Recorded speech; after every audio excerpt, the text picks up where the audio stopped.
Nice and early stream finally today. Excited to talk about more PC and tech. And I can't wait to talk about some new up and coming devices that are coming out soon. I got to hear some thoughts about the new Apple iPhone. I'm sure some of you saw that press conference, and hopefully you saw Sapphire Technologies' newest announcements. And in just a moment, we will be fully live.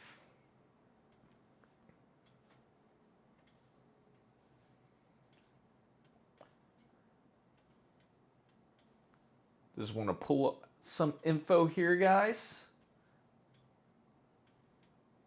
because it's quite exciting, I gotta say, for the least.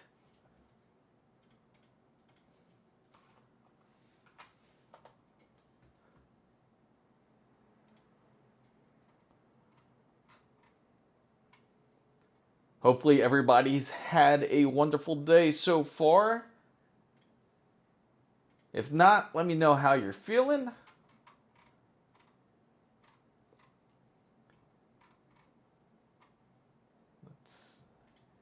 Right here. And we are going live. What's up, fam bam? Hopefully you guys are having a great week so far. It's been a bit rainy here in Florida as of recent days, but that's okay. Hasn't stopped a lot of the tech news from flowing. And hopefully you guys are getting some of your PC builds ready, started, and maybe you're looking forward to do a PC build and waiting for Intel's Arrow Lake refresh, which is going to be announced in momentarily. We're just all waiting for Intel to officially announce it. An exciting announcement, I have to say, is AMD's Lisa Su will be attending at CES of 2026, which will be within about, they haven't quite said the date yet, but allegedly she's supposed to say a lot of big things about CPUs, including GPUs, which makes you really curious to see what AMD really has up their sleeve. What's up, Takuma? What's up, Enthusiastic Guy? What's up, Sam? Good to see you guys. Welcome back. I'm glad to see you all. Hopefully you guys have been doing really well. And I have to say, have you guys seen Sapphire Tech's new motherboard? They have officially finally announced it. Hopefully it is in a lot more regions now, but Sapphire Tech has been announced. I just have to share this exciting news with you guys because I've been pretty excited and stoked, especially because now you don't have to just focus on just on ASUS or MSI or Gigabyte, but Sapphire has decided to join the competition, which is going to be great, especially when it comes to pricing. Oh, and awesome. How are you liking it? I've been great. How about yourself, Amir? I've been loving the news that you've been sending out. It's been great about Battlefield 6, and you've really kept us up to date, especially with the NVIDIA drivers. And let me share this with you guys. I'm really actually excited. But you're installing the NVIDIA driver. That's ironic. I think I haven't installed it quite yet, but I know it's on standby with the system right now. But let me share this with you guys because I'm just very enthusiastic about this, which is right here. And of course, this didn't switch over with me on the vertical guys side. I apologize for that, but here it is. This is one of the things that I've been really excited that they've announced today, which was going to be the Sapphire's B850 motherboard. It also is AMD AM5 Sapphire Core BIOS, 12-2 and plus 1 phase CPU power, which is great for anybody though, for anyone who is planning to do any type of overclocking, because more than likely you're not going to end up using all the phases anyway. And a dual channel up to 8,000 megahertz, Wi-Fi 7, PCI Express 5, it does certainly have. It even has M.2 and a debug LED. It's quite a really nice board, and it looks like Sapphire is really ready to join the competition. But See, the best part is it's not just the motherboard that they've announced, but take a look at the pricing. It's really awesome. In fact, you could get a B850A Wi-Fi 7 for under 200 USD, which is incredible, especially for a new release for a motherboard. You just bought and built a 7700X bundle and a 9060X 16 gigabytes build for my little cousin. Thanks for the help. Awesome. I'm glad that that build finally went through. I actually do remember talking about it. What's up, Pac-Man? Yeah, I'm glad to see you. I think originally you were on Twitch and now you just popped up on YouTube. I'm assuming you're the same Pac-Man unless there's two Pac-Mans in here. Is the Sapphire staying with AMD or are they also going with Intel on the new gen? The funny thing is, it seems that they are sticking with AMD and it's still pretty much budget focused, because if we look up here, we can see that they had the B850M and we had the 8620AM, which are both going to be on AMD. So it seems like they're focused on that side currently, but maybe Sapphire will expand into the Intel region, depending on how well. I'm assuming they kind of want to stick with the AMD stuff because, of course, they want to represent their GPUs as well. I thought so. That was you, Pac-Man. Let's take a look at their Sapphire, because that's what is one of their more exciting boards, which is going to be the Nitro Plus. And this is how it looks like. This one is going to be based more on a, you can see it's more of a smaller motherboard here, so it's like an ITX board from what it looks like. So this is actually my first look at the Sapphire Plus board that they currently have that's going to be out in the market, which actually looks really nice. I really appreciate the design of it, as it really does fit the profile of their GPU for the most part. So I think more than likely it's going to stay on AMD for now, but I think Intel definitely has to step up their game. For anyone out there, I have to ask you, has anyone thought about building on an Intel platform? Maybe even go with a Micro Center kit? Because I'm just curious to see what everybody's thoughts are out there currently with Intel. I mean, they did have that promo go on for just a little bit. I think it's already out. They should have kept pushing it. I think it would have really helped Intel out if they kept that Battlefield 6 promo. But I think it just expired actually just this past weekend. And Intel, of course, is trying to push the rest of their 13th, 14th, and their 15th gen processors and make room for the new 16th gen, which is more than likely going to be based on the Arrow Lake refresh. So for anybody out there that does have a Z890 board, the good thing is that you can upgrade to the 16th gen if you choose to, but it's hard to say exactly how much of an increase of that we're going to really receive from the original Arrow Lake. Now, so I took the risk of, with the Z890 Hero and the 285K. Yes, I remember, Amir. The clean design is lovely. Sleek look is the way. So far, it's been really solid on my G.Skill 8400 MTS CU DIMM. Yes, I remember you spoke about that. That's something that I still want to access. I definitely want to do a comparison video on something like that. Don't think I forgot, Amir. I certainly had you in mind when you did mention this, because we would love to see the true comparisons between the between something like CU DIMM. And that seems like that's going to be more of the technology that's pushed out. And interesting news, I have to say as well, is that they are also coming out with almost like a mini SSDs, which are supposed to be more competitive to something like more competitive to not memory sticks. Now that's thinking way back in the day, thinking more like of now the name's slipping my mind. SD cards. So it's supposed to be more competitive to SD cards with these micro SDs, or not SDs, but the micro solid state drives, practically just a mini version of it where you can install it in and out.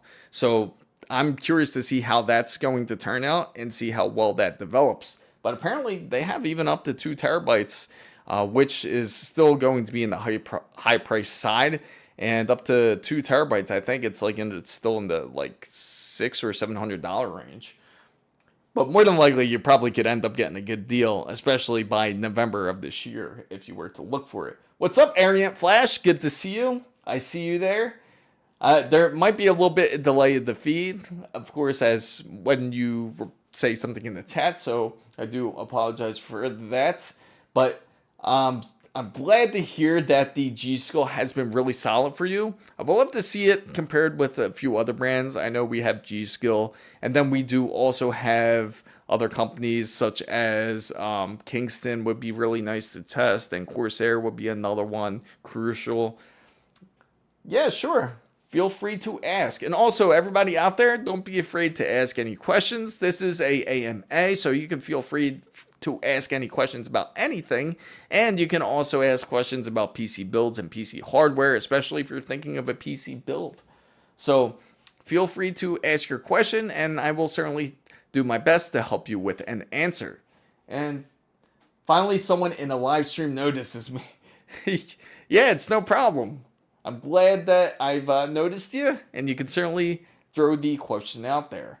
I do my best to reach out to everybody. If eventually, if it gets to the point where it does go a bit quick, I do apologize, and I will return your question as soon as I get the chance. So, Ariant, would love to hear your question, especially if you have something PC build related or PC hardware related. I'm just curious to see what AMD has up their sleeve. In the latest, ASUS says the 7200 mega transfers per second is native to run without using XMP. Oh, that is quite impressive. Would love to see that. The funny thing is, I haven't. I really have to see what ASUS has to offer on the Intel side. It's been a little while since I tested their boards. The last time I really tested their last motherboard was the Z690, and that was quite an impressive board. Can you recommend a 500 euro PC build? Now you're looking for something that's 500 euros and that's a PC build, and I have to ask, what is the usage for, Ariant? Because it all depends too on the user. Now, if you're using it for, say, if you're just using it for more like schoolwork, or you're using it for gaming, or you're using it more for such as you're trying to be a video editor, a music editor, if you answer that question, then we can try to look. And there's quite a few guys around from the European region that are also tuning in, so they can. So you're looking for something that is straight gaming performance. Now, what type of website do you usually use when it comes to pre-built PCs, or if you're looking for any type of PC hardware in your region? Because I know in each region, everyone uses something specific. We could easily go onto Amazon and look on your side and take a look on like maybe the region that you're in Europe. So what part of Europe are you in, I have to say? And then we can look it up, and then we can certainly take a look. Because I know it's going to matter, especially when it comes to Amazon here. I think the time you stream now is the best. I would love to stream like this all the time. But the funny thing is, I usually go to the gym around this time. And this week has actually been the week that we've been watching Friend's House because they've been on vacation. And we definitely want to help them out because they've been helping us watch Jonah. So this is the perfect opportunity to stream at this time. I would love to stream like this more often if I can. And if I can do it more often, I certainly will. But I'll keep that in mind, Takuma. So check it out on Discord. Okay, certainly. So we can take a look on Discord. So for everybody out there who isn't part of the Discord, feel free to join. It's down in the description box down below. There is no fees or nothing crazy like that. If you have a question you want to ask me on Discord and you don't want to ask live, understandable. You can, me or any of the other guys in Discord will certainly help you because we all love PC and tech, and we do certainly want to help somebody that does want to come in. Now, as soon as Discord decides to load up, let me go back in and out of Discord here because it seems like it wants to be a bit picky at the moment. Probably because I got so many Discords open. I got one open on my PC. I got one open on my on the other PC here. So there we go.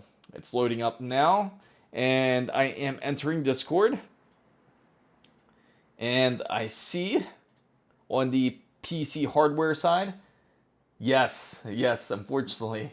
I don't use I'm new. I tried on YouTube to search, but my friend said to find by yourself. But I'm tired of searching. I'm in Ireland. Okay, tell you what. We'll certainly search for a PC for you, Ariant. We're going to just check out this Discord real quick. And we're going to go and look together on Amazon and try to find you a PC build. Now, I do have to ask you, what type of PC games do you like to play, by the way? That'll give us an indication of what type of specifications you really need to aim for. Meaning, what type of PC would fit you best for the price that you're looking for, which is, again, 500 euros. And hopefully we can find something for that price. This Discord deception, absolutely. That's like a throwback from, like, Micro Center Streamception, right? So let's go ahead and go into Discord here, and let's take a look. So what Amir wanted to share with us was these numbers. Now it's going to be Arrow Lake's numbers with DDR5 7200 support. Now, ironically, when it does come to the numbers, when it comes to RAM, Intel certainly has greater clocks when it comes to memory clocks, when it comes to the memory side. And if you notice, like all the benchmarks that they break records with RAM, it's always with an Intel processor. So that's actually quite impressive at 7200 megahertz, just standard speed. With, I'm curious about the latency here, which is logical process 20. That's quite fast, actually, really fast. But I would love to see how quick it would run too. Let's see. That's quite impressive. So you're more of a guy that plays Fortnite, maybe Cyberpunk, maybe something a little bit stronger than Fortnite. Okay, so the biggest game we would personally have to worry about, I have to say for you, Ariant Flash, is that we're gonna have to look for something that is more that can handle Cyberpunk. That's probably going to be the toughest game for you. All right, let's take a look at Discord real quick. Seems like Takuma got something to share here. Oh, I think I just saw it too. I just saw it. What's that? What's that? Was that me on OLED? That is hilarious. That is a really funny shot, I gotta say. Did you see that, guys? Can you do it fast, because I need to go to sleep and I'm not hurrying, just asking. Okay, I got you. All right, we'll go ahead and take a look, and we're gonna go ahead and go to the stream browser here. So let me just go to the stream browser, and we will take a look. Okay, so we're gonna look on Amazon, Ireland, and we'll take a look and see if there is a PC that can certainly fit your needs. So we're going to look for the minimum for Cyberpunk. I would say the minimum for Cyberpunk, if you just don't want to be able to play. What's up, R? Good to see you. What's up, Vero? Glad to see. Did Gigabyte fix their thermal paste leaking? Yes. So don't worry about Gigabyte's issue. That was pretty much blown out of proportion. No, it's all right, Takuma. I do enjoy it, though. I did enjoy it. Yeah, and 50 supers are delayed. Yes, unfortunately, they are certainly delayed. And I'm not surprised, because NVIDIA seems that they are kind of forced out of... they're more worried about the whole AI aspect. It's funny, because I actually brought that up on Twitter as well. So we're going to look up the specifications, right, for Cyberpunk.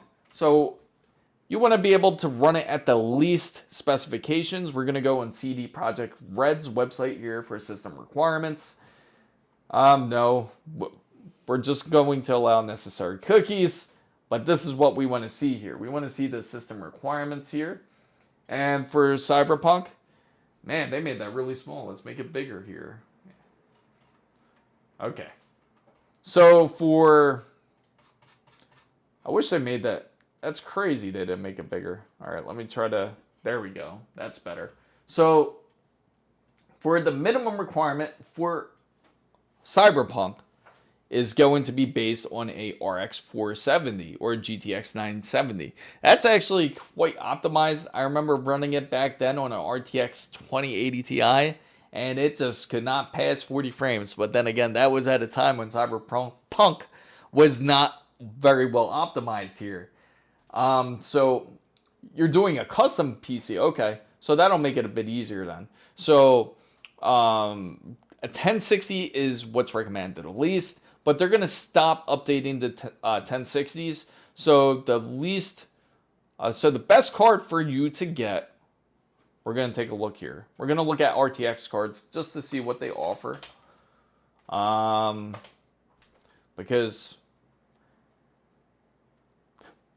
the thing is, it's going to be a little bit tough probably to find the perfect card for you because, again, you have a 500 euro budget here. You still got the RTX Titan. So that's a great card still. The best thing I can recommend, let's look up a 3070. See if they still have them. Man, they're still going up there for price too. They have the 3050 for 190. That's about 6 gigabytes. Again, that's like you're really going like, you know what? Let's not look up RTX. Instead, I think it's better if we go AMD because, again, NVIDIA, you're going to pay a little bit more. So AMD is going to be the better option for you. So maybe a AMD 6600 would definitely fit, I feel. That would be the better option for you. And it's going to perform a lot better than a lot of those other cards. It's going to be a smaller one, which is going to be based on 8 gigabytes. But it's going to perform how you would want it to. So you could get this for 215 euros. That's probably going to be the most expensive part of your build. And then you're going to have to tailor the rest of your build altogether. Now, if you need a full list, join the Discord and I can give you a full list. And we can go from there. We'll do our best getting build around 500 euros, I can say. And hopefully we can do it. I don't see why not. It can happen. So perfect about the about the AORUS Master 5090. Didn't want that issue. I'm glad that you are happy with it. Did you install it already, Vero? I have to ask. So laugh out loud. The rebar bug on NVIDIA driver is still there. I know, it's pretty sad. They have that issue, and there's another issue that they currently have. They have a couple of issues. It seems like NVIDIA still is plagued with some of their issues that they still have to resolve. Hopefully NVIDIA does come in and does something about it. It would be nice. I am a graphics programmer, and as a developer, AMD has the single worst developer experience. It's a pain in the ass working with AMD. NVIDIA, on the other hand, it's so much better to work with. No problem, Arian Flash. I can say this is something that I did speak about on when it comes to graphics cards. Now, I recommend AMD for a lot of those who prefer to use their PC just strictly for gaming. They could also use it for streaming or other purposes, but again, it's not going to be the perfect card for everybody out there. Again, AMD is highly recommended for those who are in the gaming side, but when it comes to NVIDIA, they are better at certain other aspects, such as doing things such as video editing, like with DaVinci, or if you're using, because of the CUDA cores in there. NVIDIA is a lot more friendly on that side, so if you are more of a multiversal user and you are using it for developer work, then of course NVIDIA would definitely be the better option for sure. So I do agree with you there. So the Discord is right down in the description box down below, but I will try to paste it into the chat, and hopefully it does come up. Sometimes it does, sometimes it doesn't. I need to sleep, so I got you, bud. I will go and get the Discord link for you real quick here. Now you can go to my website, which is going to be chrismizo.com, and you can join the Discord that way. There you go. Perfect. Hopefully it comes up that way. So, while AMD is equal, maybe pain in the ass, but it's bigger, like PlayStation, Xbox, and PC. Exactly. How do I make my parents buy me a PC? Great question. That's actually an awesome question to ask. Tell them that you want to be a computer engineer. You want to be involved with, you want to become a software developer. Or maybe that you can say that you need it for your school projects. Those are some of the ways you can tell your parents to do it. I remember when I was younger and I told, and at the time I knew I needed a GPU to play certain games because that's when I started to notice the lag. And then I figured out a video card could make that magically go all the way and it could just be played just as well as a console. Then I told my father, like, hey, we need this part for this PC because it's not working correctly. And I needed to do my homework, so I got him to buy a GPU, which is pretty insane. We already had the PC, luckily, but in your case, you can certainly say that you do need it for those cases. It's pretty insane. I'm surprised you guys don't have a PC. So especially because I feel that a PC is really useful, especially if you need it for schoolwork. So they are losing maybe the PC market, but the console, yeah, that's true. Takuma's correct. AMD does have their full hands into the console market. That's for certain. So it's crazy. KNS says, yeah, rendering is an entire different topic since that's what most people use it for. Recently, AI is popping out, and the AMD infrastructure, ROCm, isn't that nice. I agree. And that it's funny, I did actually speak on this, like what coming up when I did this whole video on exactly what type of GPU that you should buy. And I do agree with you on that side. Game developer for sussy games. Same scene as in your younger. How long do you think AMD will catch up with NVIDIA ray tracing wise? Now, for AMD to catch up with NVIDIA ray tracing wise, they're already pretty close now. They're about one generation apart currently. With path tracing, they're about 2 generations apart. So with this new announcement, it's hard to say. We don't know what Lisa Su will talk about. She will be speaking at CES 2026.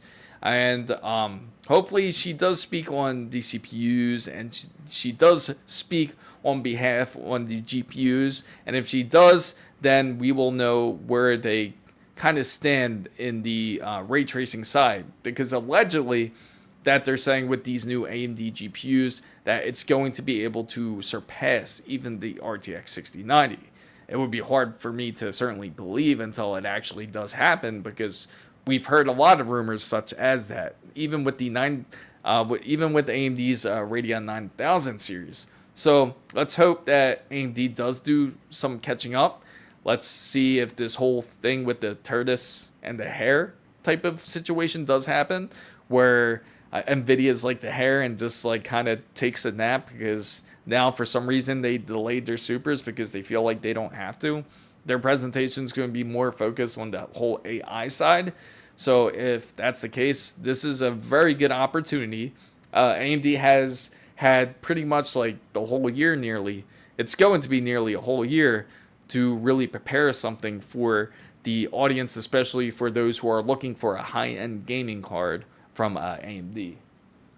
Now, so hi, I send you a DM for you. I am the Mandalorian. Awesome. I do appreciate it.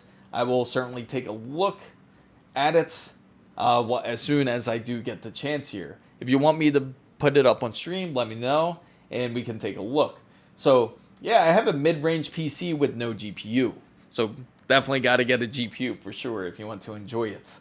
Which PSU did you use for the 5090? The same. So, for the PSU that I've used for the 5090 is I used MSI's... I think it's MSI's MAG 1000. I actually have a video of that build where I think it was originally the RTX 4090, then I just ended up upgrading to the RTX 5090. I do actually want to end up swapping out my PSU when I get the chance. I want to get a little bit more wattage out of it just in case, because I feel like 1000 is pretty much like the minimum. I gotta say, but so far it's been performing great for the MAG 1000. So by the time AMD has caught up, Nvidia would be generating all fake frames. And if that's the case, that who knows how Nvidia is going to handle their next generation of cards. I don't even think they're going to call it RTX anymore. I think they're going to end up calling it PTX eventually for their path tracing. Or maybe they'll call it something else, NVIDIA AI 100 or something. Maybe start all over again. So, Simply Takuma says, even people are saying fake frames, that it has worked, laughing at ray tracing and DLSS, and now look. Yeah, it's true. But personally, anybody out there who has a RTX 50 series, does anyone out there actually use the frame generation? I would love to know if you do or not.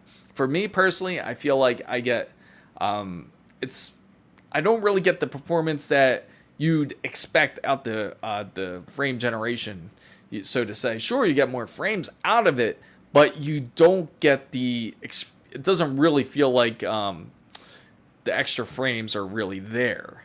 And even when you benchmark it, you can even see that the scores are even off when you do compare the actual frame generation versus non-frame generation. You get a higher score without the frame generation on, which is pretty wild. And okay, put it on stream. Sir, what's up, Zeltros? Good to see you. So they even showed the comparison with the previous cards based on DLSS. How much wattage did you want to swap out to? I just want to swap out to about 200 more, about 1200. I kind of miss having the big power supply that I originally had, which was the 1650 Thermaltake PSU. Wonderful power supply, but it's just a little bit noisy when you put it to sleep, but that was it. But I wouldn't mind sticking with MSI so I can end up using the same cable, so it'll just be a quick swap. Or maybe I'll end up going to Seasonic because I love Seasonic PSUs. They are just excellent. Definitely one of my top favorites, and I'm not even sponsored by any of those guys, just to let you know. So, and let's check out this DM real quick. Put it on the stream, send the list, and I'm going to sleep. Thanks. Okay, sure. So let's take a look at what he says real quick before we continue to chat here. So we did get something from the Mandalorian here. And let's all welcome him in on a Discord here. So if you guys aren't part of Discord, feel free to join it. It's down in the description box down below. Or if you can't find it, just go to Chris Mizo, just like how it sounds and how it's spelled.com, and you'll see all the icons there, and go to the Discord link, and that will take you to our server. So let us welcome the Mandalorian. And there I go again. Thanks, Takuma. So let's go back here to the just chatting. Oh, let me go back here. All right, perfect. So I have to say, those frames aren't that crisp and you lose a bit of latency. I agree. Yeah, it's really weird how the frame generation works, because when you are using the frame generation, it seems like you're getting a lot of frames. It really does. Like, for example, you might be getting up to 200 frames, but then it does look a bit weird. Like, things don't match up, the pattern. It almost looks like when AI is generating a video. It almost looks something kind of like that. And then you get these weird issues. Like, for example, if you're playing some sort of action game, like when I was playing Ninja Gaiden with frame generation, I know a game where you shouldn't. Why is there frame generation on an older game? But anyway, the point is, I was playing Ninja Gaiden 2, the remake of it, and how you can turn on the frame generation, turn it on, and when I would do things like I would do the bird flip on Ninja Gaiden, then I would just suddenly end up somewhere else, like in a really weird place. It looked like I was almost like in a roof. It would kind of glitch into an area like that with the frame generation. But I think that was like more some of the first games that I experienced frame generation with, and but I've also tried it with Monster Hunter's Wilds, and it was practically the same thing, so I just ended up turning it off. So I have the R5 Ryzen 5 4600G, so what GPU should I get to play Rust for now? So this is the PC without a GPU, correct? So if you don't have a GPU in there to play Rust, let's take a look at the type of specifications that you would need to really enjoy Rust. Now, you don't need nothing crazy, I can say. In fact, I could just name you one right off the bat. Just get a 9060 XT, or even the, like I mentioned earlier, the 6600 would be good. This 7600 would also be good, and that would fit your system. If you have a bit more bigger of a budget, you could go with a 4070 is a very decent card. If you're still on the 4600G, you can take advantage of that. But nothing more higher. If you're looking for something a bit under the 4070 series, you could look for something like maybe a 3060. So when will the list? Okay, I can't read, but I know what you mean. When will the list be ready? Is what you're saying. As soon as we'll probably pick it piece by piece, but it's going to take a little time because 500 euros is a tight budget here. So we'll figure that out. So you asked, what do I do for a living? I actually work for the government. Crazy KNS. Arient Flash, you say hi, welcome, hi again. Carla, what's up, Carla? Good to see you. I am a plumber with a Swiss certification for a living. Oh, that's awesome. Maybe I should upgrade my processor because Rust is CPU depends on the game. Rust, I wouldn't think is crazy demanding. Arc A750 versus a 6600 for a 1080 budget gaming. I would go 6600. The A750 is still sketch. If you were to go with a Intel GPU, go Battle Arc. Battle Arc would be the better way to go. Like a B550 would be nice. Yeah, sure. I certainly will. Yes. Yes. Secret agent. That's right, KNS. So, like I said, when it comes to Intel, I would highly recommend something more like a B550. You'd be a little bit happier with it. With Rust, let's take a look at the specifications. I don't think you really need crazy specifications for Rust. A B580 is perfect, but hasn't launched yet in India yet. It would be really nice if they did. I think Intel is on the ball with something here, but let's just hope they don't end up fumbling it, because I don't know why Intel and AMD are pretty good at that. Let's just hope they really pull it together when it comes time for when consumers really need them. Hopefully they are really listening out for us. I know AMD certainly is. I believe that they are. And I think, and I don't know why, but this time I have a little bit more hope for them. I'll be pretty pissed if I go to CES and it ends up being like some sort of AI presentation more than anything. Who wants to go to CES to see more AI presentations? So, Zeltros. So, yes. How do you approach GPU generational upgrades? Do you sell the 5090 before the launch or wait a few months? Now, that's a great question, actually, Vero. This I got to highlight real quick, because the reason why I have to highlight this, it's a bit tricky. Because the thing is, if you were to upgrade to the 50 series this year and you were trying to get your hands on one, we all know how impossible it was to get. So there was a lot of people out there who ended up selling their 40 series cards because they thought they could get their hands immediately on the 50 series. And lo and behold, it took till almost 5 to 6 months later to really get their hands on a GPU. Now, if you have the patience and you can really wait that long to purchase a GPU, then that would be the best way. That would be the best method, would be to sell, obviously, not even before, honestly, because during that time period, between that whole January to June period of timing, GPUs actually increased in value, ironically, and I believe the RTX 4090 is still up there in value. I think if you even trade it into Newegg, you could practically trade in a RTX 4090 for $1,600, which is insane. So who wouldn't take it? That's more than what it originally was when you first purchased the RTX 4090. So again, that's kind of a tricky situation. I don't think that's going to happen with NVIDIA again. Hopefully they learn from this mistake.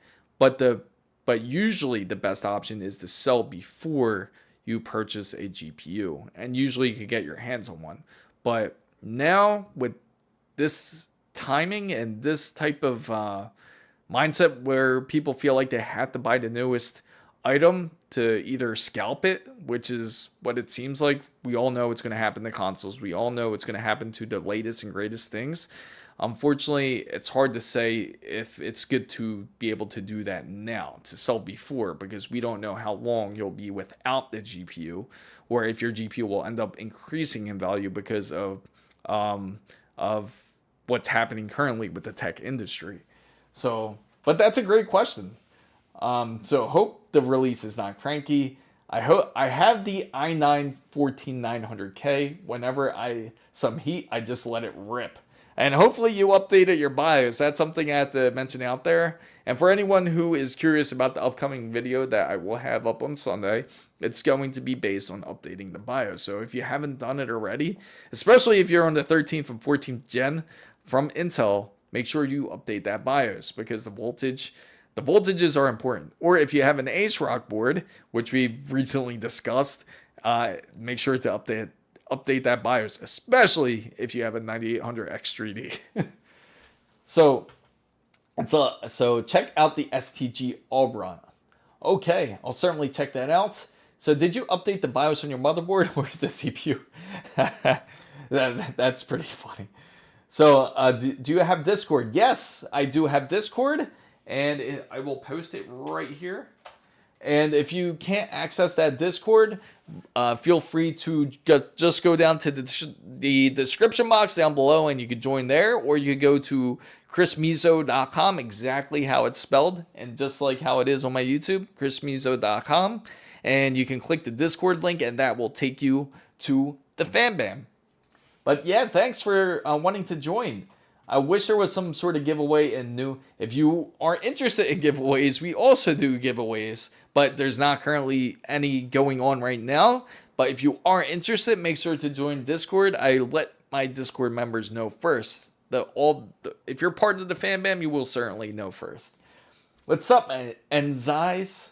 Hopefully I said it right. Enzais. Scalping is the biggest a-hole move at the moment. I hate that.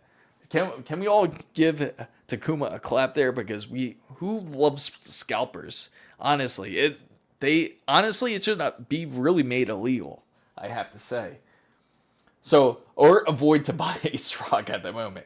That's exactly my move. I would avoid buying them currently. It's a shame because I wanted to do a build and wanted to use ASRock because I've been really impressed with their latest tech, but somehow they just... anytime I want to go with them, something crazy like this happens with them. So for most people, I think we need the cash out of the 5090 to help buy the 6090. And I'm really curious to see what NVIDIA does end up doing with the 6090. For them to skip the Super is really interesting, especially in the beginning of the year. Maybe they'll end up pushing it.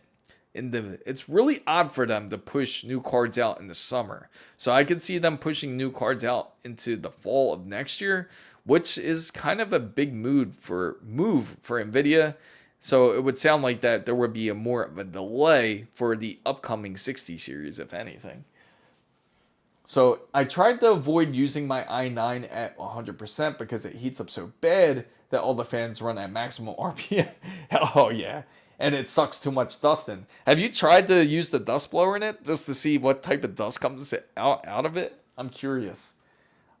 Oh yeah, sure. I could show you the PC, and but just to let you guys know, I kind of have a limited reach. I should have put a zoom lens onto this camera, but yeah, we can take a look right after I answer. I remember Carla just asked if we can take a look at something, I think. What was it? I am looking for you. Please repost it if you can. Let's see. Whoever called it, I remember you guys wanted to look at something real quick together, but feel free to post it, whatever it is. The RX 6600 is a newer card, yes. it is the newer card. You want to stay within the newer cards, like the 6000 and up, because then at least you know it will get updated. You don't want to end up on a card where you're below that, because then you won't get the latest updates. STG Auburn. Okay, awesome.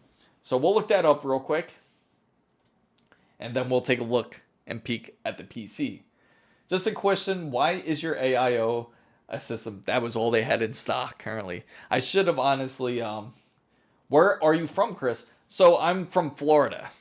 I am from Florida. Still waiting for the 6090. I am from Florida. Zeltros, hopefully that helps you.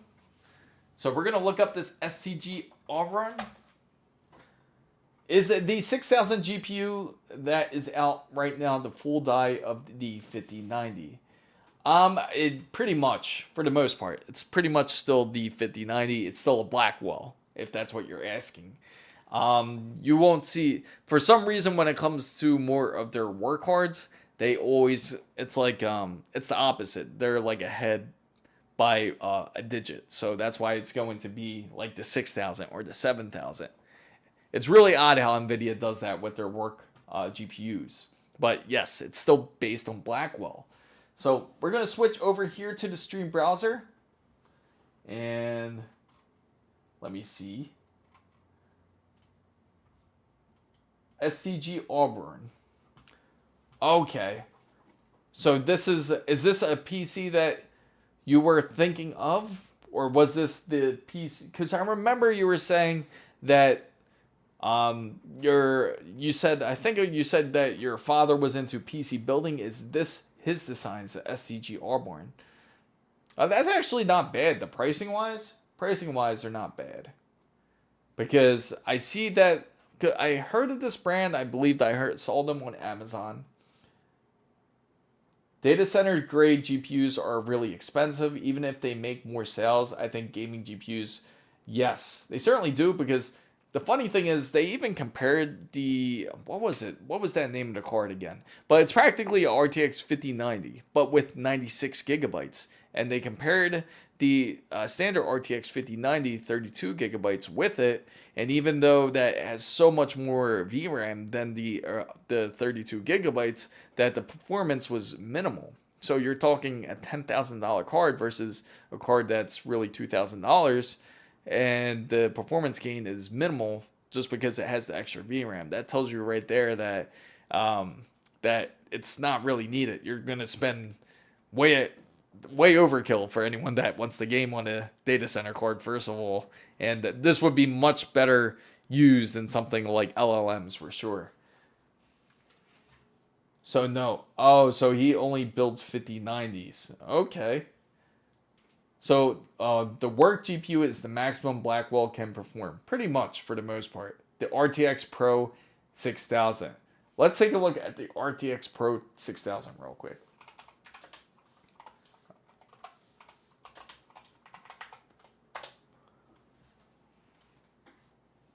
The high performance RTX Pro 6000. They only showed.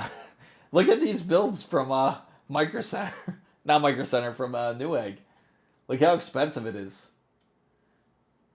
Insane. And you got at 40. This is starting at a wonderful price of $45,000. I don't think we will see the 5090 Ti. I agree. I don't think the 5090 Ti will exist. I think we spoke about this on the last stream, because we were talking supers. Like, what kind of supers would release? More than likely, if the supers are released, it's going to be based on the 5070, 5070 Ti, and the 5080. But the 5090 won't really exist. The 5090 Ti or 5090 Super, I think 3090 Ti was the last of it. NVIDIA H100 also. Yeah, that's Hopper. NVIDIA, I do know Hopper. That's a good one. So this beautiful workstation, just for $44,999, which can pretty much buy like a decent car. You can buy a pretty decent car for $45,000 USD at least. And AI workstation, it has a Fission. Oh, some people might squinch when they hear the word Fission. Speaking of which, I don't know if you guys heard, but recently, what happened with Fission, and remember with the whole Windows updates with their their debacle about their SSDs like pretty much wiping out. Fission actually came out just I think it was either early today or it was just yesterday that Fission just said that from their test that it seems like it happened to early adopters of SSDs. So it's like they kind of blame themselves in a way, but again, it's kind of fishy and still doesn't make a lot of sense. And they said it's only the data center SSDs that are getting affected. But then we do have quite a list of other people who's been affected. So hopefully ordering a new PC tomorrow. Awesome. What kind of PC you getting, Satrical? Just for a secret agent. Yes, exactly. This is the perfect PC. I mean, look at it. It's stealth, right? For a secret agent here. And look at it. Like you would never expect it. If you came to somebody's house, right? Or you went to somebody's house and they had this PC just sitting there, you would think, oh, this looks like a piece of junk. Because, I mean, look at it, right? You're looking at it. Well, unless you actually look here, then you would know. You would see, unless you look where the GPU slots are, look at that. You can see the GPU slots right there. And that's quite insane. Especially this one. Then you would know. But if you were if they had a shell, right? If they had this covering the whole thing, you would never know. You'd be like, it looks like a piece of junk. What is it? Like a something to power up a fridge or something? But that just shows you, oh my god, you should heck out Grock LPUs and see how much VRAM it gives. Yeah, I'm curious. I am curious. The H200 costs around 170. That is insane. Just a gaming desktop with a 9800 X3D and a 5070 Ti. Nothing like I hope it's nothing like what I'm showing. This is just insane. This would be insane. Like, if anyone buys this, I would definitely ask you, why are you buying it? And if you, I mean, you would make a perfect case anyway if you were planning to build some sort of data center, or if you were planning to build it on LLMs, like you had something up your sleeves for it, and you're really interested in that, then all props to you for investing for $45,000 on a data center PC practically. Oh, and the crazy part is it's powered by Ubuntu. And of course, why did they go with Xeon, Intel Xeon?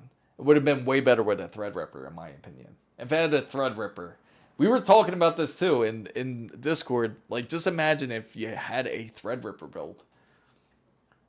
But that's awesome, though. I like your build. Are you building your PC, Satrical? Is this going to be your first PC? Please check out Grock LPUs. Sure.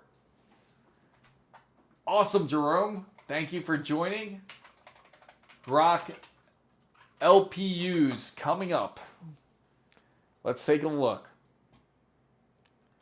So we are taking a look here. Considering moving, let's take a look at it right here. We're gonna go in. Considering moving, this is Reddit here, so we can go into this Reddit chat real quick. And only if this freaking screen does not like to work on. Let me make sure it's linked. Shared browser. Where's it at? Stream. Oh, that's why. That makes sense. Now it should be good. Now it should switch automatically. There we go. Yes, I'm building it. I have a computer science degree, not my first PC build. Awesome. I'm glad to hear that. Welcome to building another PC. You know how much fun it is, and you'll be quite impressed. What was your last PC build, I gotta say? You'll be quite impressed to see how much it's changed. If it's been a little while from your last build. It's certainly getting a lot easier when it comes to PC building. Seller, why you buy this $45,000 system to run visual novels and play Doom in 1080p with 1 million FPS? Grock LPUs. Oh! That's my fault. Grock LPUs. I was gonna say, huh? Okay. So the infrastructure for interference, purpose built for speed, quality, and cost scale. Oh, okay. So you can, so here, check out.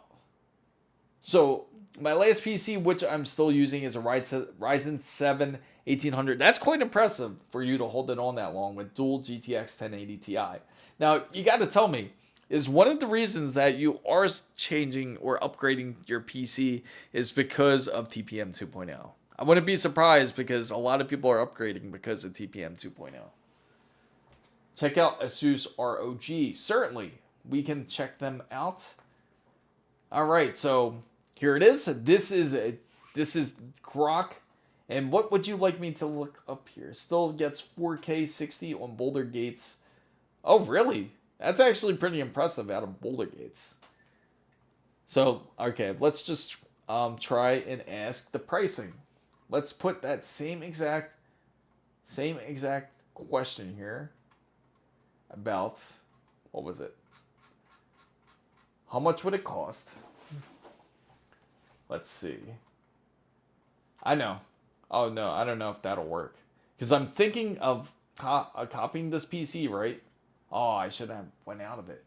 That Newegg PC and paste it right into here and see and ask how much would it cost? How much space would this cost? Let's just try clicking this. Oh, I gotta log in. My dad, I believe, built it. Oh, really? For ASUS ROG. So is that who he works for? Still gets upgrading because no more support for GPUs soon. Too old to update. I kind of figured that was the idea. Go into Lee's 011 Vision Compact, such a beautiful case. I agree. And I honestly got to say too, real quick guys, I honestly got to say with the stealth build, I've been searching around and trying to get a good indication of what to get for the PC case. And we could do it together if you guys like. We could take a look at different options because there's quite a few. I kind of am tempted to go fractal design. Lee was also on the list, and I think there was another company that's also on the list for the case. And for I have an idea of which motherboard's coming in. First, I have to still contact the brand and see where all the stuff is. I'm getting kind of annoyed with it, but that's okay. We'll see where it is, if it's en route already. And currently, I'm waiting for a couple items from them, and I have an idea of the type of CPU cooler. To give you an indication of what we're doing, we're not going to be using AIO for the stealth build. Instead, we're going, I am very tempted, because we were talking about this on Saturday, is go more for just like more pure quiet. So we want to go like almost Noctua, but maybe get all black Noctua fans.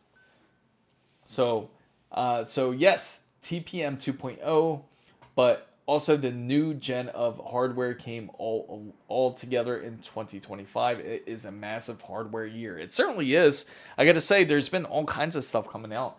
I'm honestly surprised nobody came in here talking about Apple's new device with their new iPhone. I'm sure I've heard very mixed things about it. My little bro Aaron wants to tell you a PC. Sure. It's 100 times faster than current cards. Oh, is it really? That's quite insane. And I use Vantex with the and Vantex is pretty. I gotta say, is pretty impressive. I've seen them come out with some really decent stuff. And I would love to see. I've seen Deep Cool come out with pretty decent cooling. I've actually used Deep Cool even to cool the Threadripper series even. When it comes to thermal takes, not too bad as well. I pretend Apple does not exist. Yeah, I kind of figured that. I kind of figured that. I don't think a lot of people were too happy with their latest innovations. Because I think the biggest thing that they're currently trying to sell is obviously going to be their Air, I think. Sent you the card link on Discord. Certainly. Let's take a look. We're going to go on Discord, guys. And thank you, guys. Everybody who's joining in. If you want to join in on Discord, it's free. And I will post it here once again. Right here. And we're just about to switch over to... Yeah, we'll take a look at that soon, Carla. Oh, wrong thing. Let me see. Right here. Just trying to set up that Discord link, and there you go. And we will go into Discord. Now, you can't beat Thermalright for AIO price. Yes, I agree. Price and performance are great. Just wrote a paper on them. The only nice Apple product was... you got me there. Think about that. You had me laughing there because I know that's BS right there. I don't know who approved that design, I gotta say. Okay. I am just about to go on Discord, Crazy KNS, and we're about to check it out. And let's take a look. Oh, okay. 20K. So we're gonna open this up. And I just gotta switch over to the browser side. This time it should be nice. No manual switching. The Grock card. So let's take a look at this. The specifications, let me close that up. So this card's 20,000 up to 750 TOPs, which is insane. 188 teraflops with at 900 megahertz, 230 MB SRAM, up to 80 terabytes on die memory bandwidth, up to 9 real scale. True point technology requires at least... It's crazy because it even requires less power than than Nvidia's card. A big difference, but crazy enough how much more expensive that is. So its SRAM runs at 80 terabytes, which is unheard of, absolutely. Which is the HBM H100 runs only 1 terabytes, and DDR5 RAM runs at just only 64 gigabytes. That is crazy. That is insane. And it's and if you really think about it, this technically would be way cheaper than getting a H100 card or H200 card, for sure. But yeah, that is insane. I gotta say, that is insane. But that just shows you how dominant Nvidia really is when it comes to the market side, I have to say. But for Carla, you wanted to see the CLX gaming PC. I think even a faster GPU that it runs on light, yes. Pretty much. CLX gaming PC. Alright, let's take a look at this. We're going to take a look here. And this was the one that your little bro wanted to take a look at, right? And let's take a look. We are back here. Oh, this just reminds me of Borderlands 4's about like the whole controversy with it currently. That's pretty insane. Apparently, you can't hit 60 frames unless frame generation is on. But I don't know how true that is. And it makes me really curious. The best part of getting a new gaming computer for school is the tax write-off. Absolutely. That's exactly, you claim that it is for school. This kind of looks like a Thermaltake. A case, speaking of Thermaltake. The way this looks. This one does, at least. Now, these are pretty nice. Again, they're not expensive at all. Great way to start off with. Again, A520, B550, B660, B760, B59. So it's a mix of some older motherboards with some newer ones. They even have a TRX 40, which is actually the Threadripper series, but it's the older Threadrippers. But they have up to an Intel i9-14900K, 7950. So they do offer the newer processors as well. But it seems like this is much more budget friendly. They seem like they have different sets. Like this is its own set. Scarab. Horus. Oh, that's pretty cool. I like how they do that. That's a pretty decent idea. How to sell the brand. Have you checked out the framework for desktop laptops? It seems quite nice. I have not. Ricardo tax. Didn't read up to, and I thought it's so cheap. Yeah, it just all depends on the specifications that you get. Now, if you get the set, which is the lower side, it seems, but it seems like you would have to customize it. For the Scarab, this isn't too bad. It's, again, they give you the options, but they don't tell you exactly what it comes with. Maybe if you click learn more or customize, and it would say, okay, so for this, let's go down here. See, okay, so it comes with liquid cooling, their custom liquid cooling. Let's hope it looks decent so far, I gotta say. But let's see. I'm just curious to see what they say they put it together with. Doesn't really give you too much details. Let's go to customize. And we're into the customized side. So on the customized side, it looks like, let's go info. There we go. Micro ATX tower. Not really too much info there. Standard chassis. Okay, so you do pick out your components here. So I guess if you were to pick it out, but it comes with a price tag. The framework is like more of a hardware company. Allows you like to do good customizations with your laptops. Highly customizable. Yeah, absolutely. It is. I'm just curious to see build with it. You know, with this, with Grock. Stop, my little baby bro is taking. All right. All right.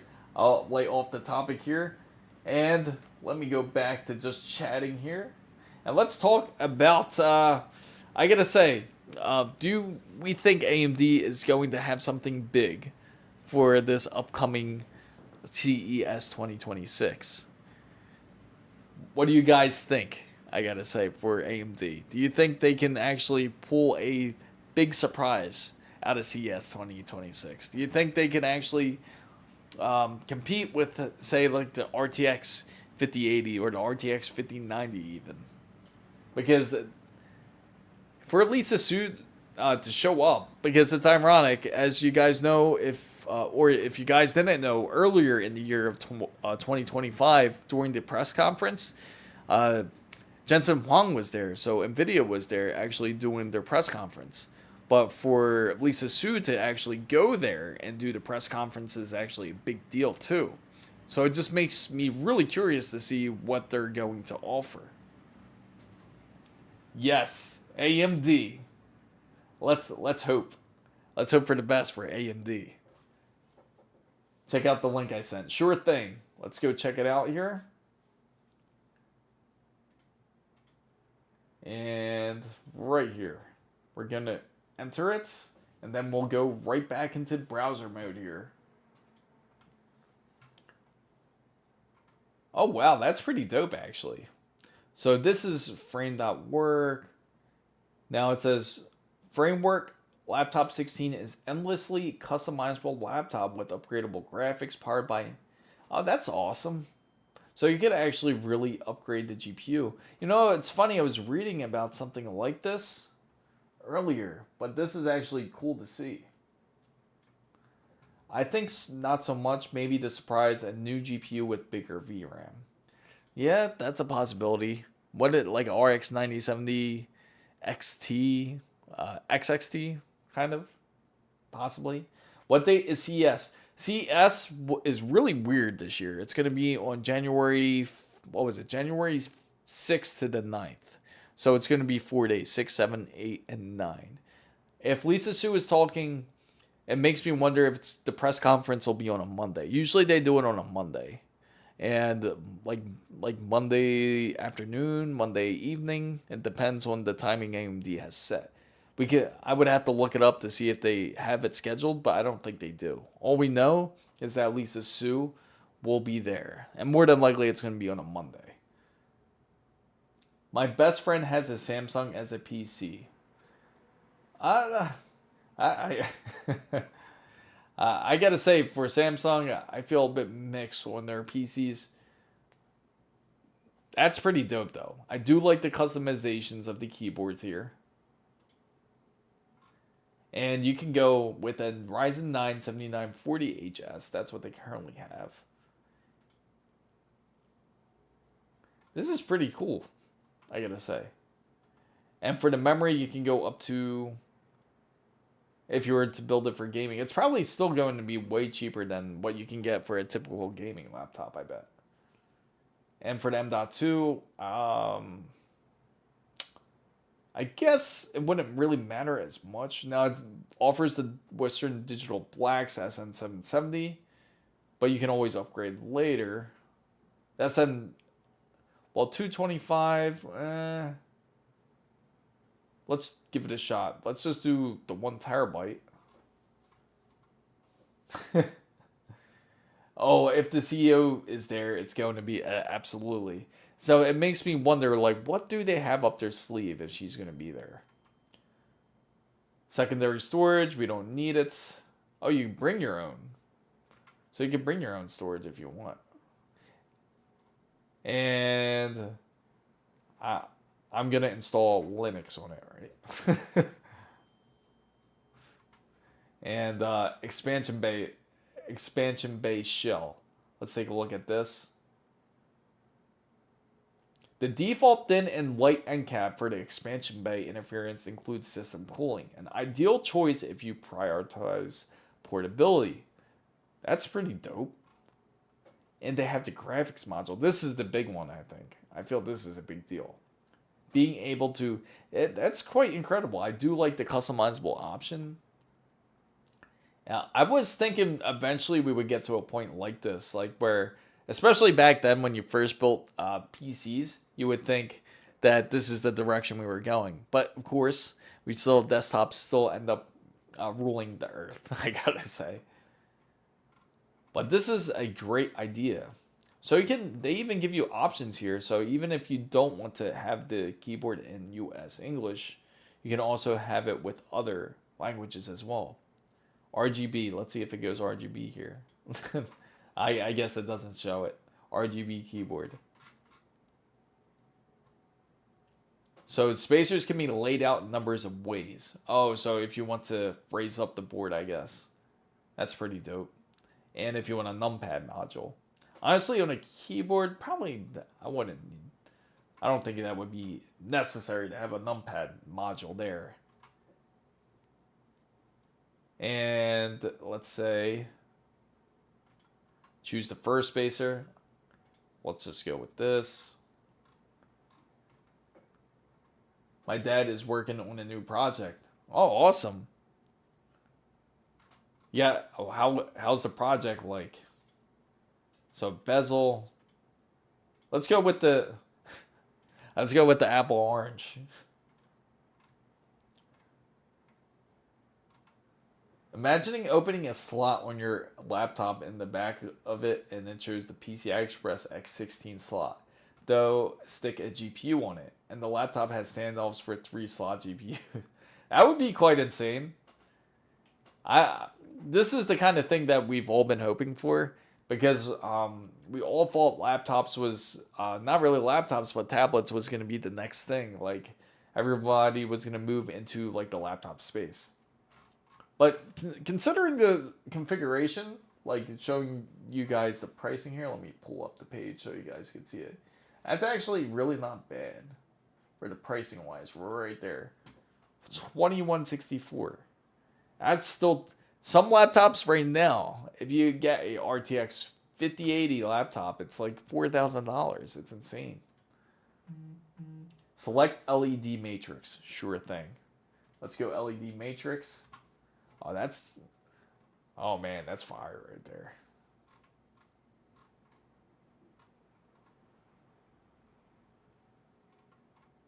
So he doesn't private, he can't focus if you just ask him during his project, so I don't know. So I gotta say, This is sick, though. I do like it, though. I'm going to add this to my favorites. I would love to get a laptop from them to see how it ends up coming out. But, yeah, thanks for sharing this, I got to say, KNS. This is pretty dope. This is certainly one of the ideal things that you can do with laptops instead of being so restrictive, because the biggest thing with laptops that turn us off about laptops is obviously the things that they take away for expansion or they take away for upgrading, such as remember how much easier it was. Some laptops you can still do it where you can upgrade the RAM, and now there's a lot of laptops out there that have LP type of RAM to where you can't really just remove it. You would have to practically solder new RAM on there for it to work properly, or otherwise it's just not going to work. Or just like swapping out a battery, or even being able to do things like add a GPU. But it would be nice to have those options. That's what I really like about it, KNS. I know that was the first thing I noticed, was that you could swap out the GPU, which is impressive. Like, buy a new module and then hook it up. It's a lot better than being forced to buy an external GPU and then be able to plug it in. Like, they were trying this for a while. They still do it with the external GPUs, but it just doesn't seem like it just doesn't have enough weight. It doesn't justify purchasing a separate GPU to add to a laptop, because then it's just like double the price. So, the framework looks nice. That's better than Razer. Calling you must go to a repair shop, but you are the repair shop. It's funny too, because Razer, I agree, Razer is one of the brands where their laptops are like $5,000. And they were the first ones to actually have like Thunderbolt 5 and everything too. But again, it's one of those laptops where it just does not last, unfortunately. Was thinking of getting the X870EE. Oh, so you're looking at motherboards now. What type of motherboard are you thinking of? I gotta say. You're obviously more than likely going to go with the AMD choice. So which type of processor are you thinking? If you were thinking of going bigger. A panoramic PC. So hello, for 2K. Ultra settings. Is a RTX 5070 Ti enough, or should I go by the 5080? So if you're going 2K, absolutely 5070 Ti will satisfy your needs. 5080 will be better even for like 4K usage. And not even, because it's up to 16 gigs. I would, if you're looking, for anyone that's waiting for 4K, I was really hoping for this, is that they would come out with the Super Series. And the Super Series, you certainly can be able to game up to 4K if the rumored VRAM is true, where it's between 20 to 24 gigabytes. I feel that's the sweet spot when it comes for gamers, but I feel that's currently the best card to get is between the 5070 Ti and the 5080. The price difference isn't that far off, and even if you are gaming, if you are willing to switch to another brand, AMD's RX 9070 XT certainly does well when it comes to 2K gaming, as if you want to go to the AMD route. And it won't be as expensive. You have a little bit more money you can use to even maybe purchase a monitor even. So 5080 if you stream and game, 5070 Ti if you only game. So, yeah, so RTX, even it's delayed, yes. RTX 5070 Ti works for 2K. Oh, okay, there you go. But 850, yes, there you go. But maybe it's, it's funny. Takuma says practically exactly what I'm thinking too. It's but it's true though. It's about the VRAM. Now, depending on games and what they do to choose to optimize the game is really on the game developers, and I'm curious to see how games will look, especially in 2026, because the 50 series has been already out. Of course, we know Unreal Engine has been a bit rough around the edges. It hasn't been quite the perfect engine. It's been, even though it's supposed to improve after 5.6, but it still seems to be a bit rough. I wouldn't be surprised if pretty soon by the end of the year, we'll hear about 5.7, but we'll see. So I got to say, if you, the delay bait.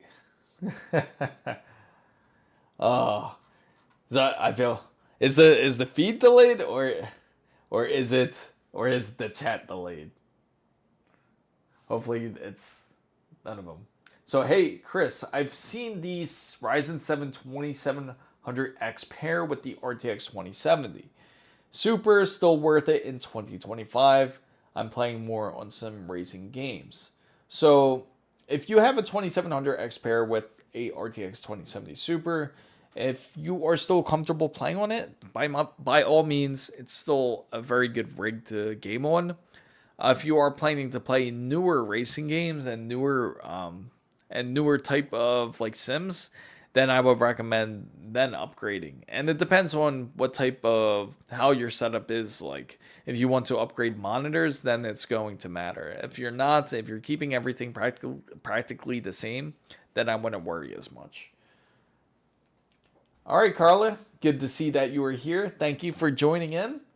Mark, so hopefully that helped your question there. If you have any other inputs, like if you're saying if you were getting any other type of monitor or another type of a more upgraded racing sim, then it might matter then. So to answer, so it all depends on your setups. Like if there's like flight simulators, for example, here's another one. Flight simulator where you would need a bit more, especially if you're rocking like to say 3 monitors. Some people have some really dope setups to where it looks like they're inside of the actual the cockpit of a airplane, which is pretty dope. But again, that will require a bit more power to do something like that. And on the racing simulators, depending on what you play, let's look up one right now. In fact, I'll show you one.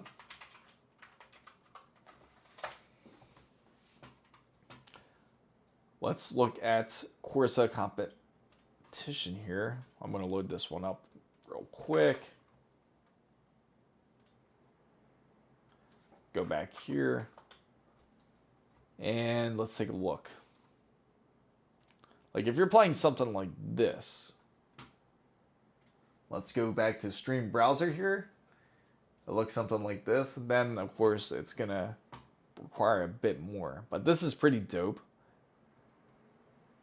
Man, even the new TV is a breeze. 144 hertz shows. Even if it's not a big change, it feels smoother. LG just knows how to make displays, I gotta say. They are excellent at what they do. It's quite impressive. Now, so why do some cases have more or less fans than others, or odd and even? What is the good ratio? And it depends on the fan. That's a great question, Mike. And I do have to say, like it does matter depending on what type of setup is in there, what type of specifications are in there. If you're looking more for a more budget setup, like say you find a PC for $100, not 100, I wish $100. If you find a PC for more like around like $1,000, you might see what is more common is like say a 2-to-1 ratio, where you would see like 2 fans in the front and maybe 1 fan in the back. That's a decent ratio. What you really want is not really about how many fans that's in the system, but it's really more so about the ratio. So you want it exactly like that, 2-to-1 or 4-to-2, because you want to actually have more intake fans than exhaust. Because if you have more exhaust fans, it will create negative pressure inside the PC, and then that will actually you won't get decent airflow inside of that PC. Instead, everything will kind of stagnate and the temperatures will just end up rising because of it. So you just want to make sure that you have a decent ratio like that. Like maybe like even 4-to-3 is okay. But the key is you want to make sure that you have more intake than exhaust. So, but that's a great question. So if you're looking for like a 5080, like RTX 5080 build, you might see something with like maybe 3 intake fans and maybe 2 exhaust fans or something like that. And that more than likely will be pretty much good to go. So I'm looking to spend $2,000 to $2,500 altogether. I'm looking for the best airflow case. There's actually a lot of great airflow cases out there. Now, if you're looking for a really decent case, I know NZXT has some great cases. I know for sure Corsair has some great airflow cases. If you're looking for more airflow, you want to look for ones that have like less of a glass design, and you want to look for ones that are more vented. If you get ones that are more vented, there are cases they're the cases that you want to look for that has more of the improved airflow. So if we were to take a look at a case, for example, let's take a look at, for example, Fractal Designer, right? And we'll switch over to browser mode in just a moment once we get over to the cases side. Like, I can say, I know their Meshify series is really good for this. So you go to products, let's look at their cases, Meshify, and it'll look something like this. And this case will be pretty good for airflow as it is. So they have different series of it. Like, for example, they had the Meshify 3. Or say the Meshify 2. That doesn't really matter which one. But they practically have the same concept where it's more about the airflow. A lot of newer cases, they'll have glass all around. And it wouldn't have as increased, it wouldn't just have a good airflow like a case like this would. So it will look something more like that, to say, for like a decent airflow case. So for me, I bought an ASUS ROG Hyperion GR701 in white. Yeah, that's quite the... I have 12 fans. Yeah, Takuma has some great fans when it comes to his setup right there.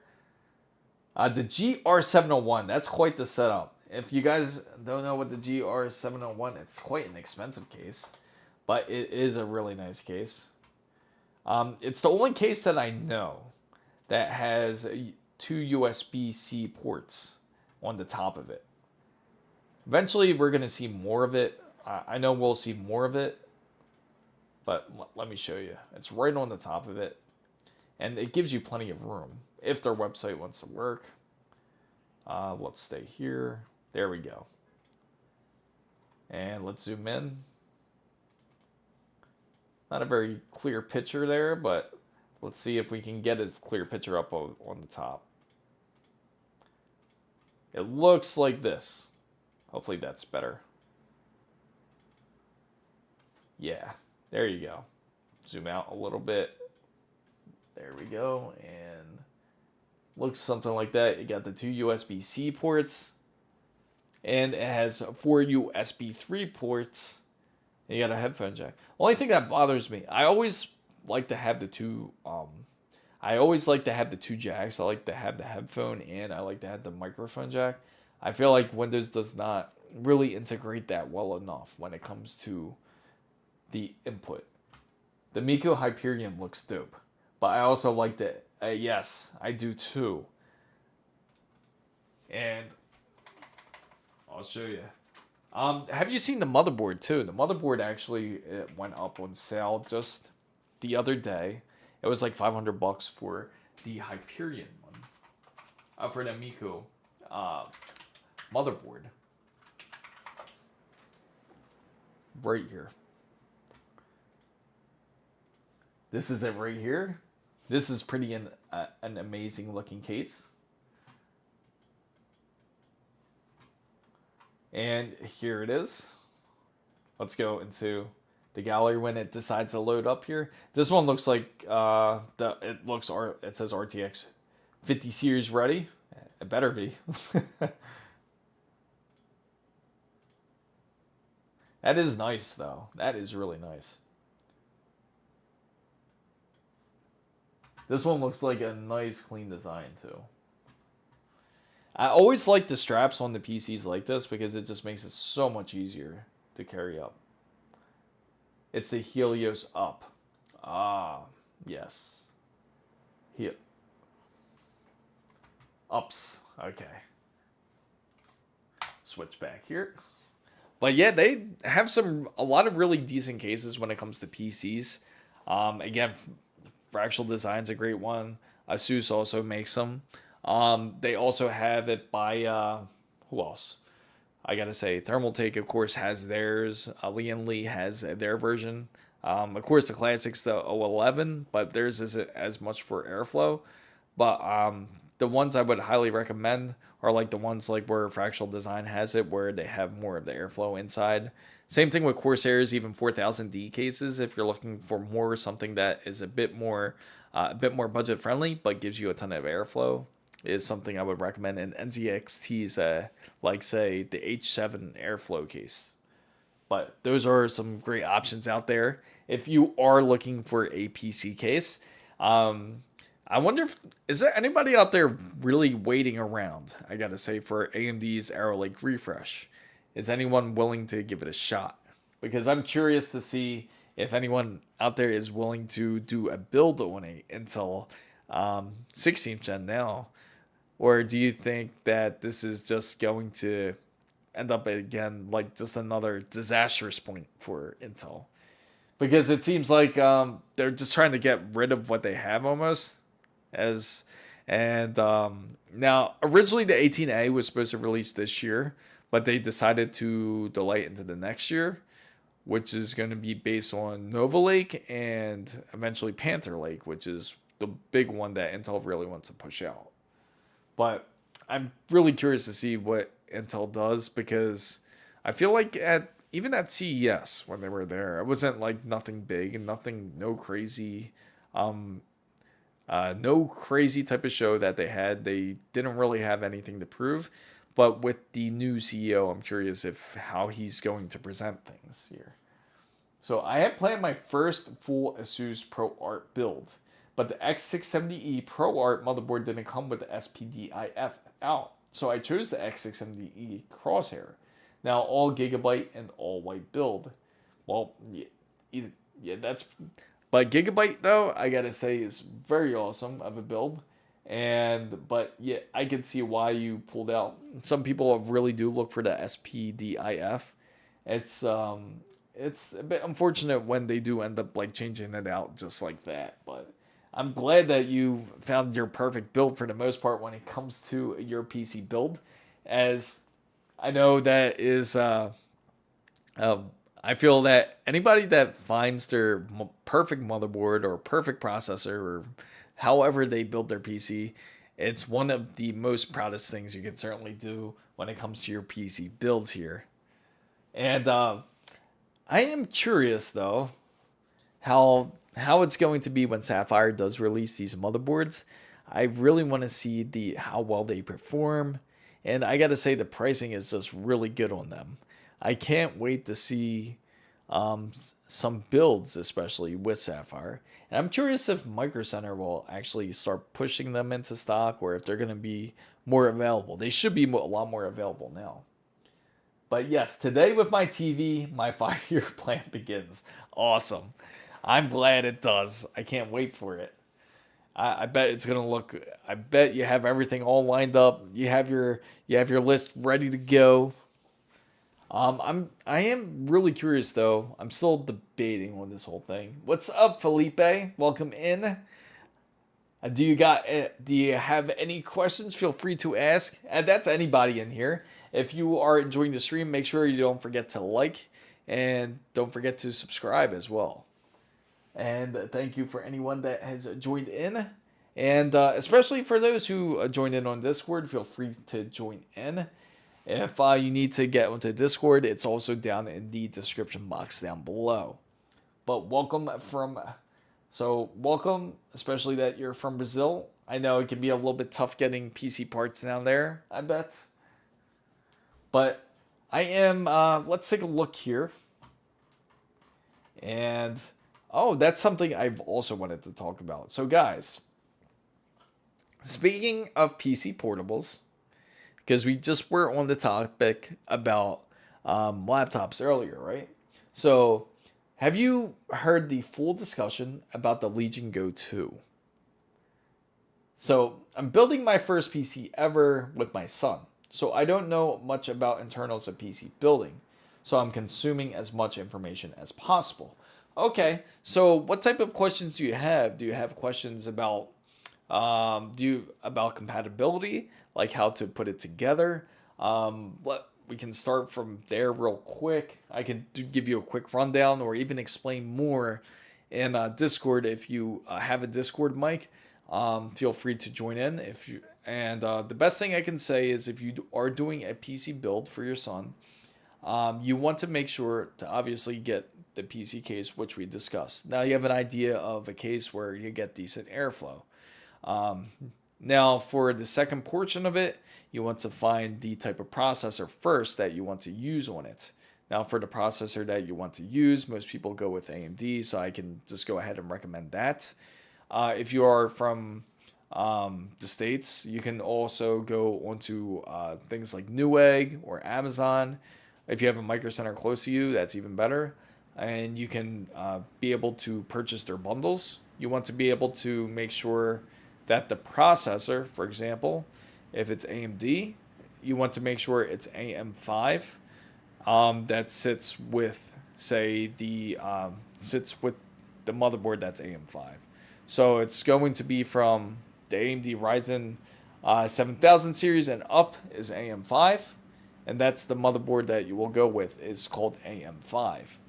Now usually they're going to have numbers such as something like a B650, B850, or maybe Z870E, or maybe Z670E. Those will be the 2 or 4 main numbers that you will look for that will be together with that CPU. Also, I know it's a lot to explain, but also make sure to check out my guide. I do have a beginner's guide on doing a PC build, and that can certainly help out, which is going to be a series of each specific part. You can check that guide out, which was Intel 12th Gen, or you can check out the 9800 X3D build, which I go into some details into there, where you can see how to build a PC, and I think that will certainly help you reach for what you're looking for too. But to answer Felipe real quick, and then I'll get right back to you, Mike. Recently, I have Fortnite. It is getting FPS drops. I've updated the motherboard BIOS and GPU drivers, but the problem persists. Is there anything happening with the performance on the RTX 50 series? Hey, Run, good to see you. So I gotta say, for the most part, when it comes to the RTX 50 series, you shouldn't see any issues. If you are, try reverting back your driver. You can easily revert back your driver. If you revert your driver back, then see if the issue persists. If it doesn't, then you know it's the driver. If you're still getting the issue, then it's more than likely something that is hogging up your system. Make sure that there is nothing that is hogging your system. Just check the system resources, and that will give you a good indication. But, excuse me, the first and foremost, just go back to the original driver and see if that helps.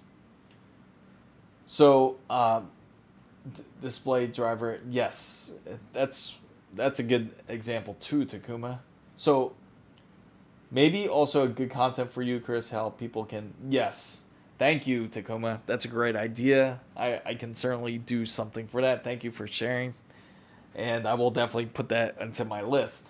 And if you want to play games in 1440p, I'd say the best GPU for you to get is get something like I think you guys would be perfectly happy with a RX 9070 XT. Again, it's not, it's like the perfect in between for when it comes to GPUs, especially if you're looking for gaming. Or even the 9060 XT is decent enough. If you're looking for NVIDIA, you're going to pay a bit more, but the 5070 Ti is currently the better card with them. But again, between the 9070 XT and the NVIDIA's 5070 Ti are certainly the better ones to go for, or even the 5080. But again, it depends on how much your budget really is. Again, up to 2,000 to 2,500, certainly doable. You certainly can do it. We've actually done it just a couple of weeks ago with Ricky in Micro Center. We actually got him a whole build for actually a decent deal. It was like 1,400 with everything together, but that was because it was a Micro Center bundle that was going on, and we ended up getting a lot of discounts. There was no extra tax, which made it nice. But GPU, we decided on the 9070 XT. I want it so I don't have to upgrade for a while. Perfect. 9070 XT is the way to go. I certainly highly recommend this GPU, as it's not expensive, and it can certainly perform well. And I gotta say, like, out of all the cards that I've really tested throughout the year, I gotta say the 9070 XT has certainly been one of the best cards out of all of them, when competing even up against like something like a 5070 or even the 5090. And that's all because the pricing is just really good on it. It's really hard to beat. So far you have a pretty good indication of what you want to have. You have an idea of your case. And motherboard wise, again, AM5 is what you want to look for. And you want to match it up with something like maybe, say, if you're doing the build soon, hopefully the 9600 X3D comes out soon. That would really be a great deal. And I feel that would do great on your system. Or if you have a bit of extra cash, you can get the 9800 X3D. And you guys certainly can do a build off of that. But is the XFX version of it good? Absolutely. XFX actually used to even build NVIDIA cards back then. But they were actually the first ones to back out, besides EVGA, which was another company who used to build for NVIDIA. But they backed out because they felt that the pricing that NVIDIA would have was just way too expensive. So XFX is certainly one of the better ones. And they were one of the first ones that actually have those like very cool features, such as like almost like vapor chamber cooling. Practically, they were the first ones that have it, like with the NVIDIA cards, and that was like their high end cards, and they were like $500-600, but that was like a high end card back then. So yeah, I'm lost on motherboards and RAM. Tell you what, Mike, just make sure to subscribe to the channel. And go over to the 9800 X3D build on my channel, and that can certainly kind of clear up the confusion. You could get the same exact motherboard if you want, but honestly, I think that's a bit of a higher end one. You want to go with something more like, say you look at the 9800 X3D, then you want to get something like, say, if you're looking for a bit cheaper of a motherboard, go with like the ASUS F Gaming motherboard, or go with Gigabyte's AORUS Elite is also really good. But again, feel free to Discord me, and I will post up my Discord. Once again, if you don't know how to get to it, you can go to the website chrismizo.com and just click the Discord link, and that's how you can join it. Yeah, no problem at all, Mike. So I think AI technologies like DLSS and FSR4 is the new revolution of GPU. Unfortunately, yes, that's what they are thinking. Jack, I see you. What do you think about having the i7 14700K? It's perfect. Did Ricky get to you? I gotta say, sounds kind of like Ricky's build. Doesn't it, Takuma? Doesn't that sound like Ricky's build? The 14700K and the 5070 Ti? But yeah, it's actually a great combination put together. They're great together. Piano tutorials at $391. I really have an expensive PC. I am a CGI artist who uses 3ds Max, and I need to know how much can I sell it for to get a new one. As a Threadripper 64 core, awesome. 256 gigabytes RAMs, and NVIDIA 4070. Now, I do have to say that you can get some pretty decent money off of it. Now, the Threadripper 64 core, I'm assuming you have the 3090. Is it the 3090 X? Is it? Because that's a 64 core. It's funny, just like, I think Saturday we were looking at different Threadrippers, and that was one of them. At the 3090, or it could be the, what is it, the 5,995, I think. It's a weird number. But yes, you can get really decent money for it. So, because you're a CGI artist, what's the reason why you want to sell it, I have to say? Do you want to upgrade your PC to another one, to a different one? Or is it hence the name piano? You're looking for a piano. I know they're expensive too. But off of a build, do you want me to give you an estimate about how much it's worth? Like if it's the 3990X and you have 256 gigabytes and a 4070, I'd say, let me calculate it real quick. I'm going to calculate it for you real quick just to get a general idea of what it's about, its value. So the CPU is what's really worth a lot in that system. The RAM, not a crazy amount. I would just give it about probably half value. And the 4070, I would say about 450. Oh, I apologize for that, guys. I forgot it was on my numpad right there. I want an AMD EPYC dual CPU, and yes, an estimate would be great. I assume 309. You mean 3,900, right? $390 is pretty cheap for your. I wouldn't say it's not even close to that. You could probably sell it for a lot more. I'm guessing more around the 25 to 2600 range, like about, I would say, if you were to sell it, because that would be, if you could sell it for $390, I think anybody would buy it. That was a great deal. Oh, okay. So UK, let me convert it over then. So if you mean euros, pounds, right? If you're using pounds, I would say, let's see, 300. Let me convert it over, because it's going to be worth some money over there, because I know it's a bit more expensive, but this is going to be like a ballpark range pretty much for you.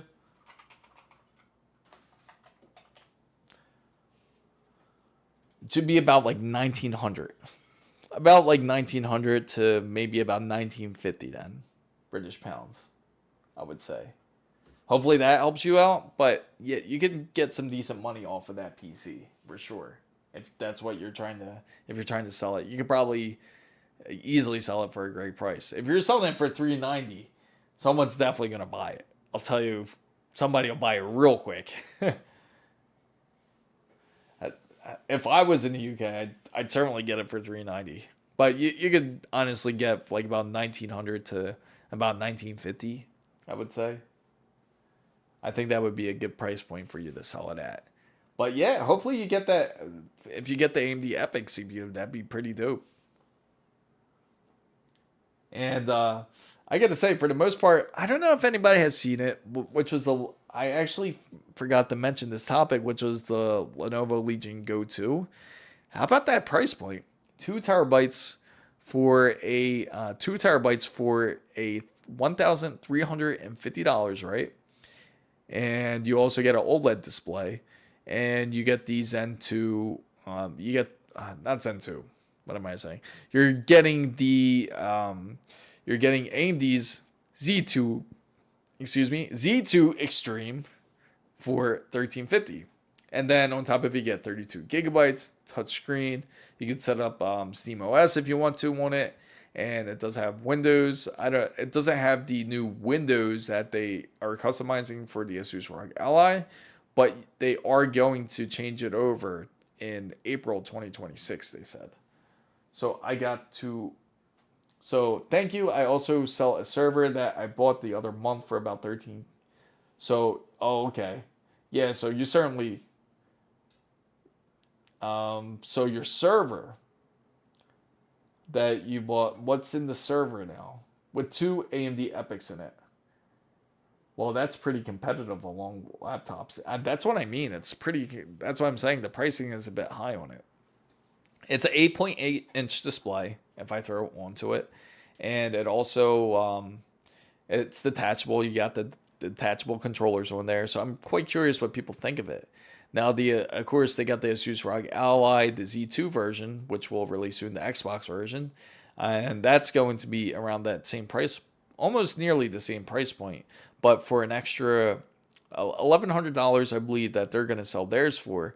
But for an extra $250, you can have an OLED display, a bigger display, but the battery I don't think is going to be as good as the ROG Ally.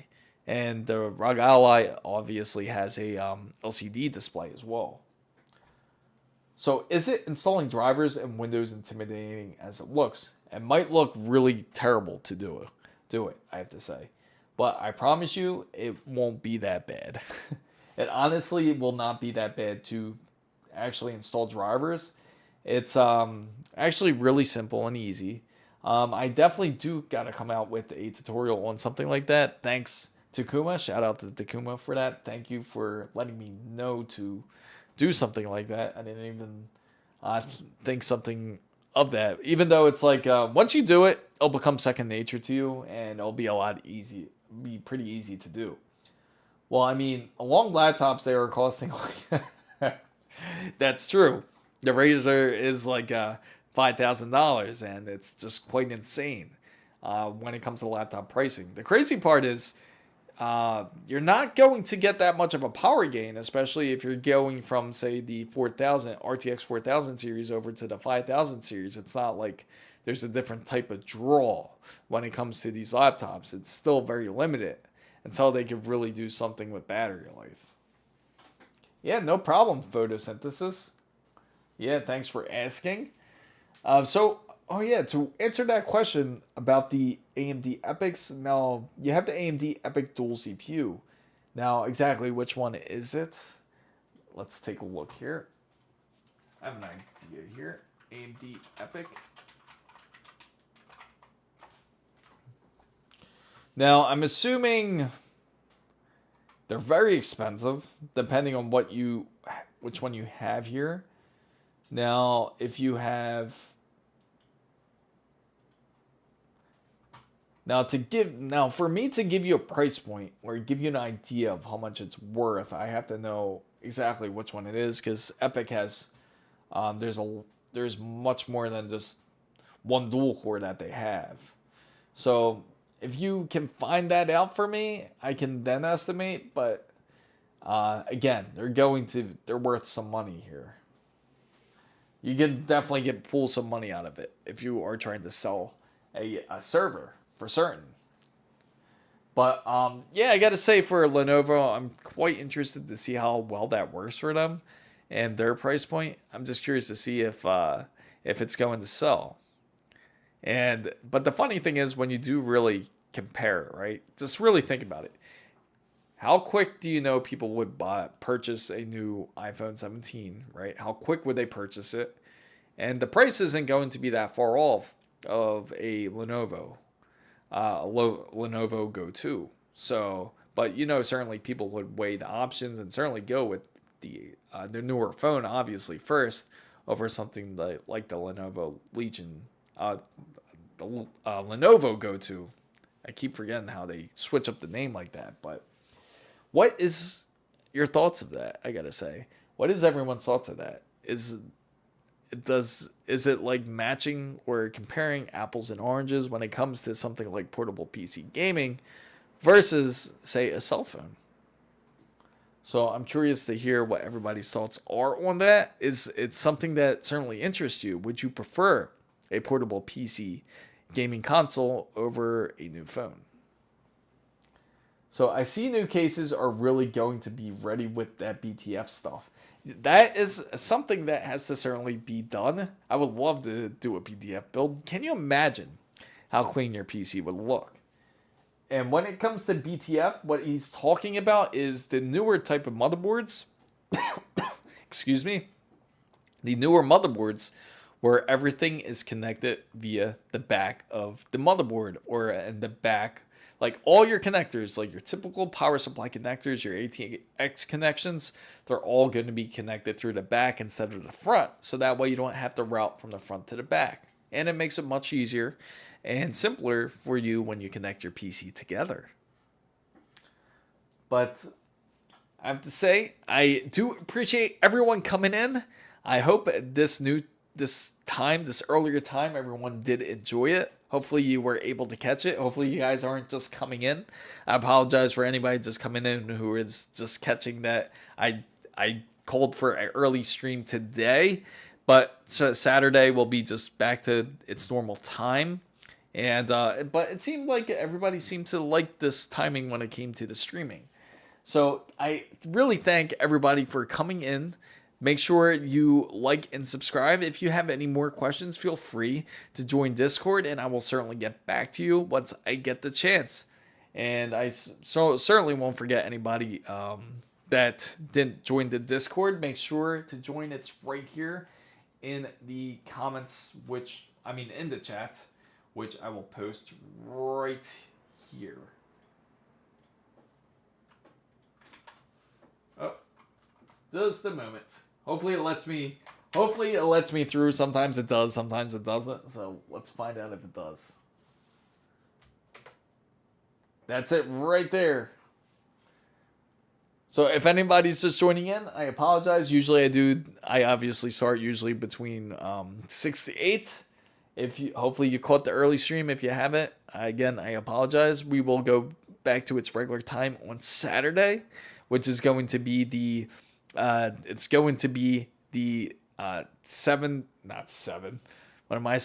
to 10 Eastern EST for the stream. As you can see, I'm pretty hungry and out of energy here. So feel free to join Discord. Make sure you like and subscribe. And hopefully I see you guys there on Saturday. Thanks again so much for watching. This is Chris Mizo signing out.